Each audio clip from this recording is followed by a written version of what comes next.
Hello everyone, in this video I will compare Artcam and SolidWorks. Artcam is designed mainly for artists, woodworker, and CNC enthusiasts. It's great for creating 2D and 3D reliefs, decorative patterns, jewelry, and signage. Artcam has intuitive tools for sculpting, carving, and adding textures to designs, making it easier for beginners or creative professionals to produce detailed artistic work.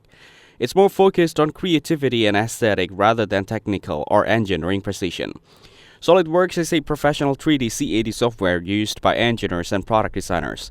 It allows for precise modeling of parts, assemblies, and complex mechanisms.